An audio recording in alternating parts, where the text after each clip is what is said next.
Hello, everyone. Thank you for taking the time to look at this training. My name is Jasmine Thornton, and I work with Capital Area Healthy Start Coalition, and I am the Fetal and Infant Mortality Review Program Coordinator and the Outreach Specialist. And this training was created in order to help you all with the prenatal risk screens that you fill out for pregnant moms in Florida, and just to explain the history and the purpose and give you some detailed information about how to fill them out and what to do with them once you fill them out and what happens once they get filled out. So thank you again for watching this training, and you can use this training at your own discretion. And when you get new staff, you can watch it again and again. And if you have any questions, my contact information will be on the last slide. Okay, so we'll get started.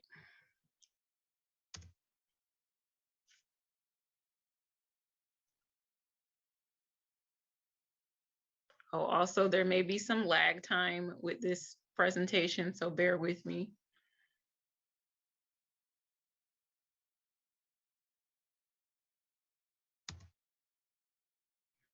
Okay, so what is Capital Area Healthy Start Coalition?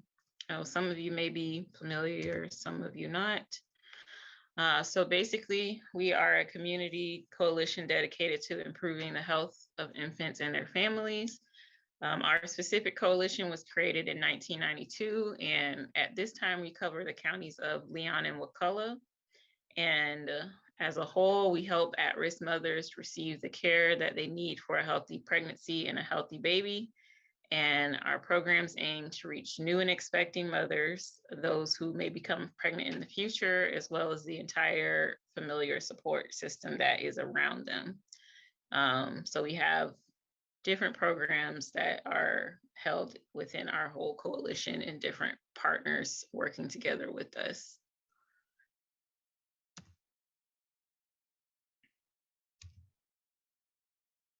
So what is a prenatal risk screen? So it's an evidence-based assessment that identifies risk factors in the prenatal period that can affect the pregnancy outcome, as well as the health of the mom or the baby during the pregnancy. And this form was created in 1991 by Governor Lawton Chiles and some people with the health department and other community agencies.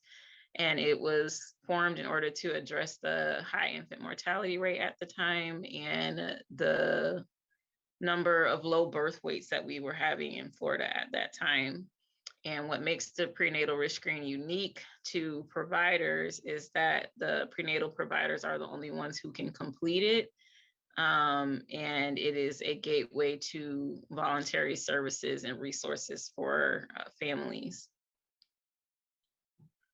Also, the prenatal risk screen in 1991 was mandated into Florida statute, and the mandate says that all prenatal providers need to offer this screen to all pregnant women at their first prenatal visit. And yeah, it needs to be at their first prenatal visit, and this applies to Florida residents. That's also a key thing to remember. And also a keyword is offer, because they may or may not consent to the screen, but it is the prenatal provider's responsibility to at least offer it.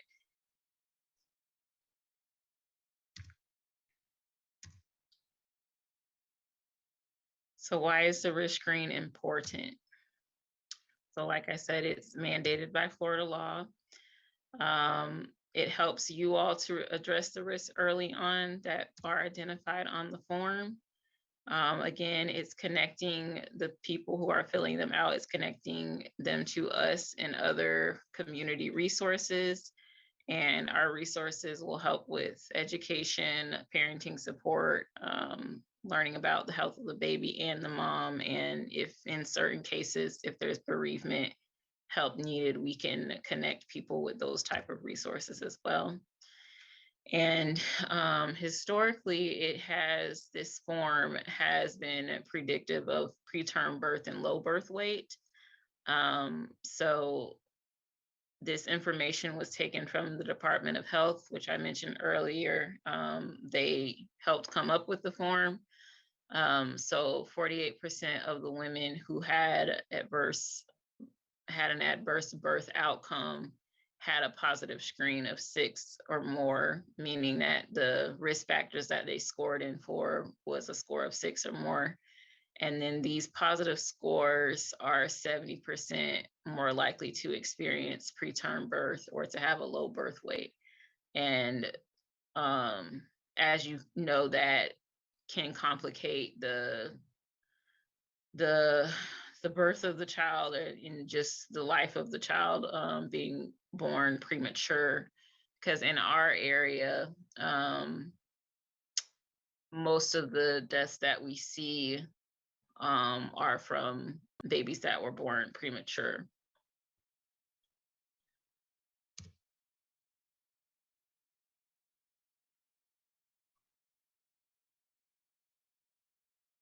Okay, a little bit of lag.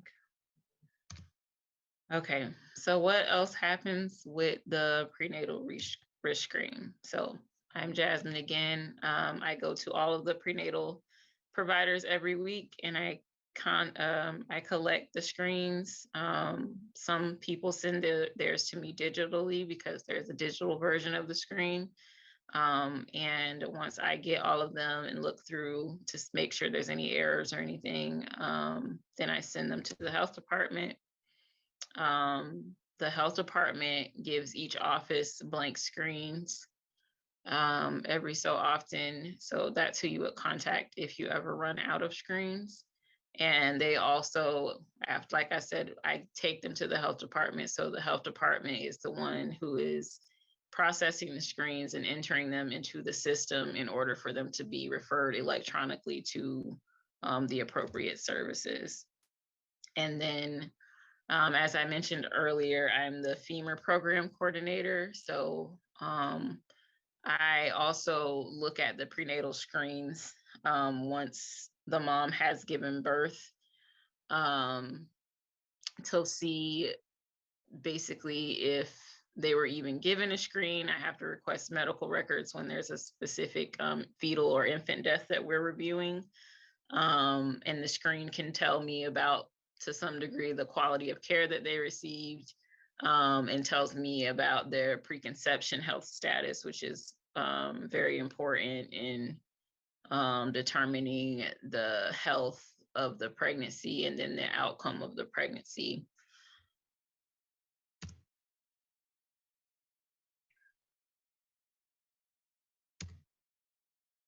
Also, the prenatal risk screen helps us and the community at large to address these risk factors that are being identified before, during, and after the pregnancy so that we can come up with specific initiatives and strategies to alleviate these issues that we see.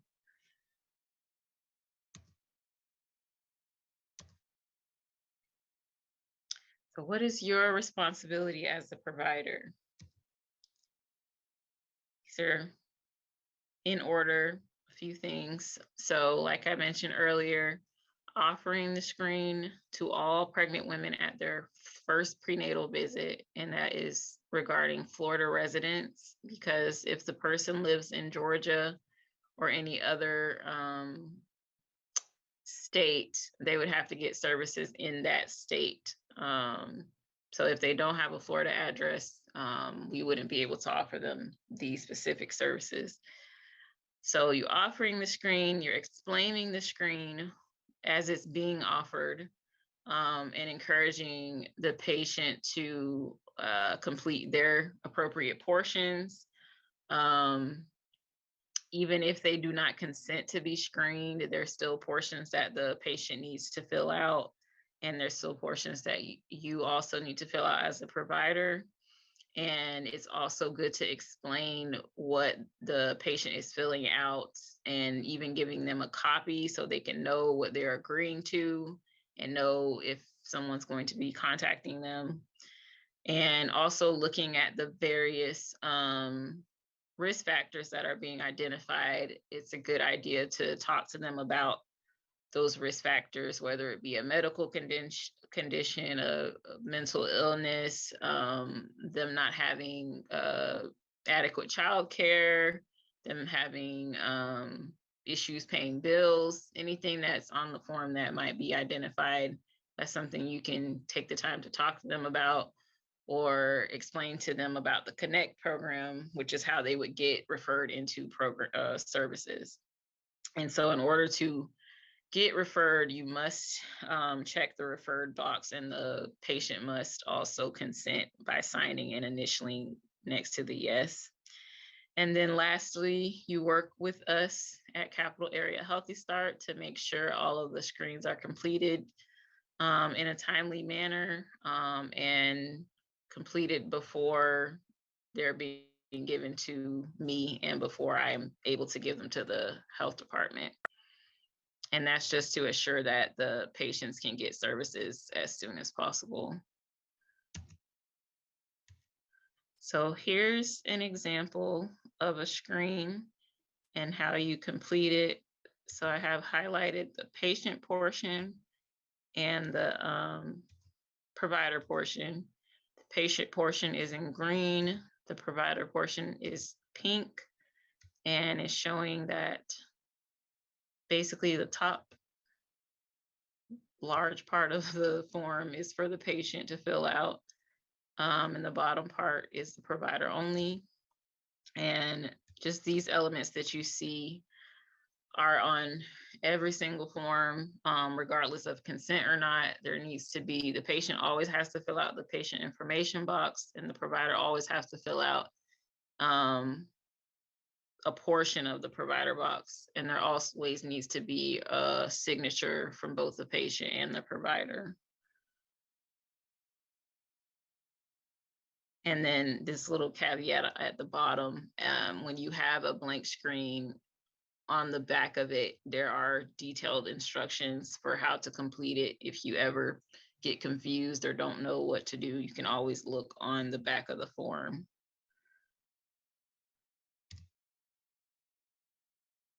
So we're going to go a little bit more in depth about each portion of the form. So first thing, patient signature. So the patient always needs to sign, like I just said, and they will be signing directly under the little paragraph about authorizing exchange of your health information.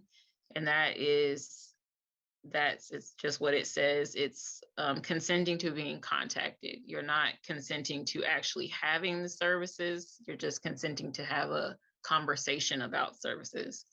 And that signature applies not only to someone from our Connect program contacting you, but also, as it mentions on here, the Department of Health, WIC, Healthy Families, Healthy Start, those type of community agencies. If you're seeking their help, you have to consent to sign here that we can contact you.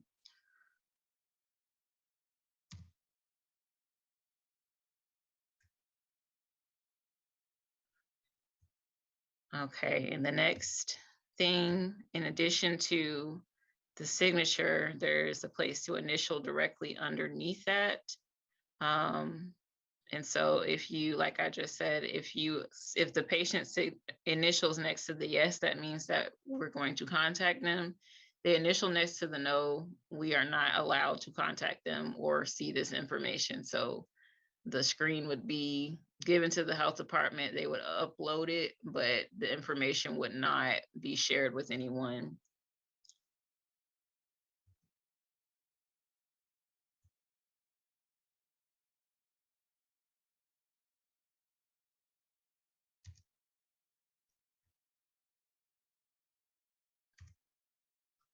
So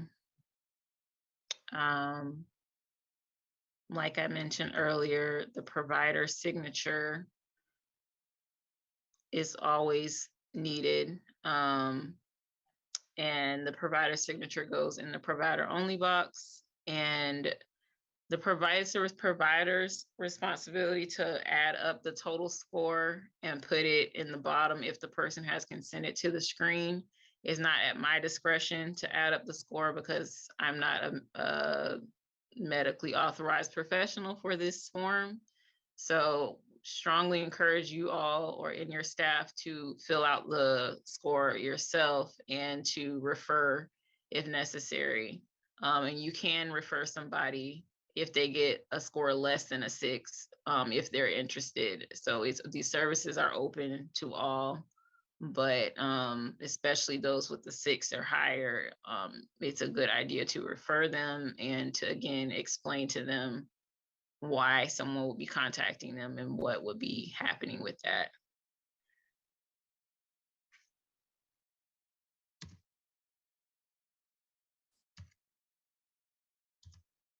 So on a non-consenting screen, the person would be signing next to this signature down, it's in red. But on a regular consenting screen, they would not put a signature there. And if someone signs in both of the signature places, it would be counted as a non-consenting screen, and a referral would not be made. So just be sure that the patient's signing in the right place and is consenting and is understanding what they're signing.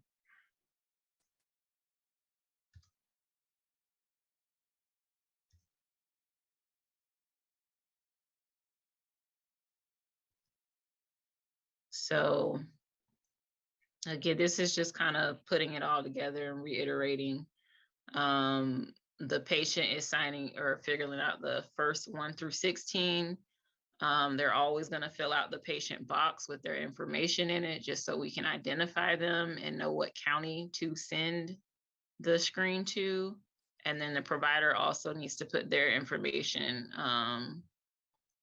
their name, their ID, their phone, their county, and their signature. And the ID that's being referred to right here, that's all of these. Each practice has its own ID. So that will go there every time for the entire practice, no matter if it's a different provider within that practice. Each practice has its own ID over here.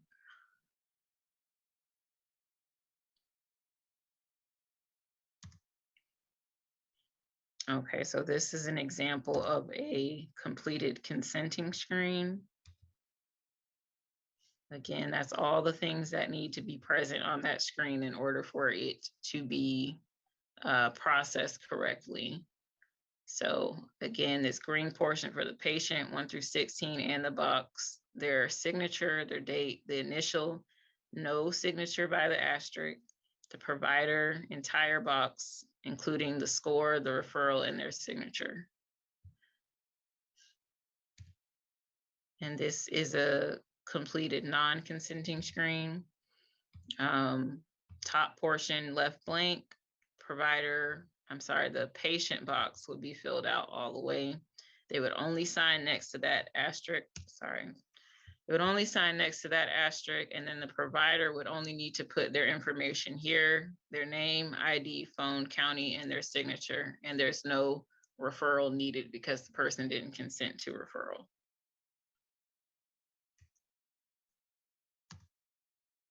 So these are some examples of screens that are incomplete that I see very often. So if you see these things, they won't be accepted or processed correctly. So please recheck your screens before you turn them in. I'm just going to show you some examples. So this one, if you can guess, you can guess, that's nice, but I'm going to put the answer on here. So this one's missing the provider signature. So if you fill out a whole form, but there's no signature on it, it's not going to be processed. And we don't know who even filled out the form. So that's very important. And this other one over here is where the entire provider box is missing. So like I said, it's up to the patient and the provider to complete the form together. So if only the patient did their part and the provider didn't do their part, form can't be accepted. Got some more examples. This one over here.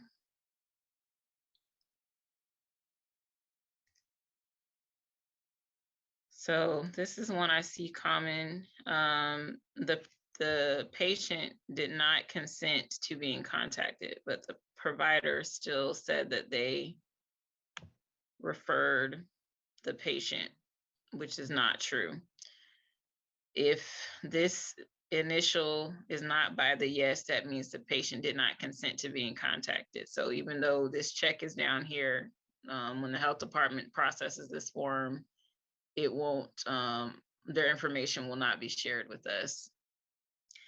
And then over here, this person didn't consent to be screened, and the provider signed down here, but the provider did not provide their information, their name, ID, phone, or county. So again, we need to know where to send this form to, who it counts towards, because the health department keeps track of all offices and how many screens are being completed at each office. They're keeping track of all the pregnant women in the state. And so that's where we get this information from. I think I have a few more. It's an example of what I was talking about earlier, where the person's just signing in all the places, and this signature down here is going to trump this signature up here. So even though it looks like the person scored in, the form would not be processed as a consenting screen, so that person would not be contacted. This next one is missing the patient's initials right here. And again, that is a part of the consenting and authorization. So without this initial here, we wouldn't be able to contact the patient. So these are things that I catch normally if I'm in person collecting the screens, but sometimes they get sent back to me if I miss something. So I need your help to not have these errors so they can be processed quickly. Okay, and then this is just in general, some of the common errors I see, or just key things that need to be filled out that are sometimes missing on the screen. So I highlighted those all in green, and I have them all here. Number 15 and 16. Those questions are both kind of trying to get some maternal history on the mom and seeing if she's had a child before or multiple children before, and if she's had a previous poor outcome or something that might increase the likelihood of her experiencing a loss again, or having a preterm baby or low birth weight baby or something like that. So all of these questions are tied together, and some of them affect one another and some of them affect the final score. So you want to pay attention to these questions and get the sub score so that the final score would be added up correctly, and that your referral would match that. And like I said, the final score is only to be calculated by the provider. Something else I see is insurance information missing. That's also important for the health department to know so they can track how people are paying for their prenatal care. The estimated due date really helps us because we need to know what window in which the person is pregnant and how specifically we can help them depending on if they're pregnant, they're in the postpartum period, or what's going on. Number 18 is helping us know about their preconception health. 19 kind of is as well, and 19 also ties to 15 and 16 about the maternal history. 21 is tying to their preconception health. And again, this form is being completed by the patient and the provider together. So we want providers to be talking to their patients about what they're filling out, and coming up with a decision together whether they want to be referred and contacted. So you can refer somebody regardless of their score. I think I said that earlier. So 6 is the standard score of when somebody would be referred, 6 or higher. But here are some other examples of why you may refer someone.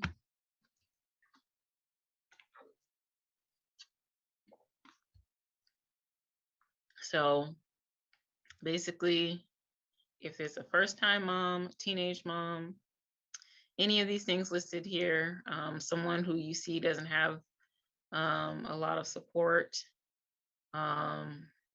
if they have education issue, literacy issue, language barrier, if you feel like they're in an unsafe environment, having financial issues, anything where you think they may benefit from our services, you can always refer them if they consent to be contacted.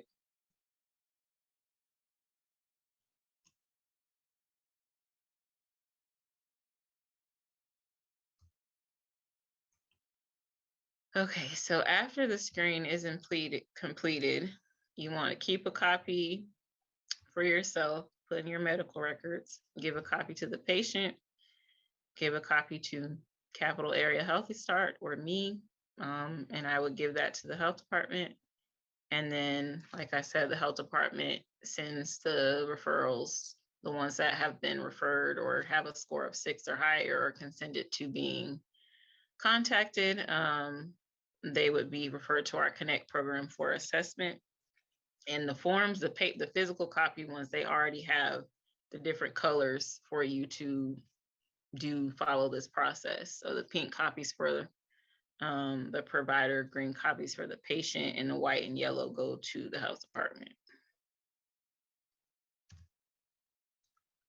So this is basically what happens after they're completed and after they're given to the health department. The top of this diagram shows the different ways that a person can be referred.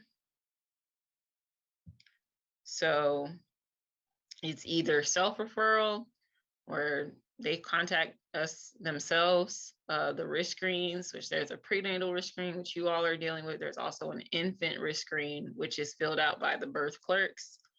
And then community referral, which could be any other agency that decides to refer someone to us, they can contact us. And when referrals are received, they go through our Well Family system, and there's a process that we use to contact them. And if successful contact is made, there's an intake done where they just talk to them and get to know their needs, get to know where they're at, how we can help. And then they will promote different resources and programs that they might benefit from, like our different home visiting programs. So there's Healthy Families, Healthy Start, and Sister Friends. And on the next slide, I'm going to give you a little bit more information about each one of those.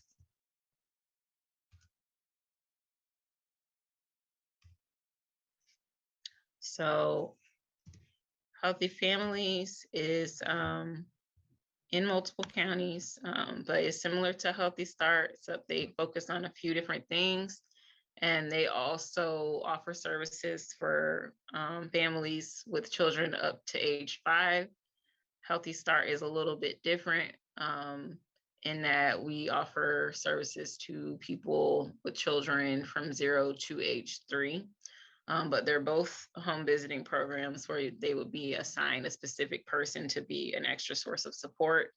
And they would meet at their homes or meet virtually or in a neutral place and just carry out the services and come up with a plan of how we can be of support and what steps they want to take to achieve their plan and carry that out. And that person would just continue to follow up with them and walk them through parenting and anything else they might encounter even if that be bereavement, if they're have experienced a loss, or it could be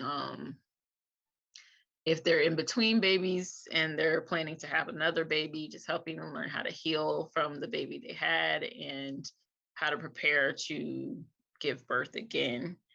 And then Sister Friends is our mentorship program that we have that's designed specifically for African American moms. And it's supposed to be set up like a family model where the mom would be paired with an older sister that's and they would be a little sister, and that person's supposed to help walk them through things on a more intimate level.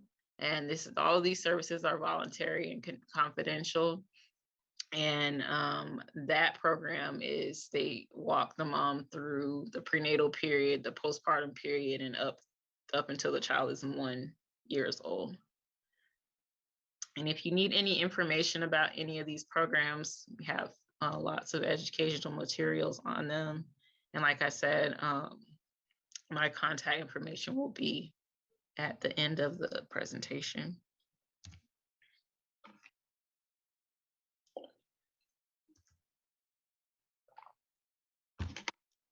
So we're coming to the end of this presentation. Thank you for sticking in here. Just to review, so Capital Area Healthy Start is here to help babies or help families and save babies. The prenatal risk screens are not optional, they're required, and they're critical form. And it helps us to get family services, and providers, you're playing a key role in that because you're, again, the only ones authorized to fill out that specific form. Again, working with the patients to explain the form to them and helping them to consent if they want to, and seeing the benefits of getting these services, and checking the screens before they get turned in, completing the screen at the first prenatal visit and turning it in soon after that so that we can have early intervention. And again, something else I may not have said, the patient can be referred to services anytime, and they can also, decline services later on. So it's all voluntary. So as long as you get the patient's consent, they can be referred at any time. So again, if you have any questions or feedback, please contact me. There's my picture and my information. I know a lot of you see me with my mask on, but this is what I look like. So contact me here at my phone number. You can also contact us by fax. There's my email on the screen. And if you ever need any educational materials or have any questions about our services, you can contact me. Or if you're interested in getting a digital prenatal risk screen for use in your office, you can contact me about that as well. And then below me, I have the information of who you would contact from the health department if you need any more blank screens. And she's also the person that is entering the screens into the system to be processed for referral. So it's a whole full circle. But if you have any questions about anything from this presentation or anything surrounding Healthy Start, please reach out. But thank you so much for watching, and I hope that this presentation is useful to you and that it will help your offices to run efficiently and to help your the patients that you serve to get services that will help them.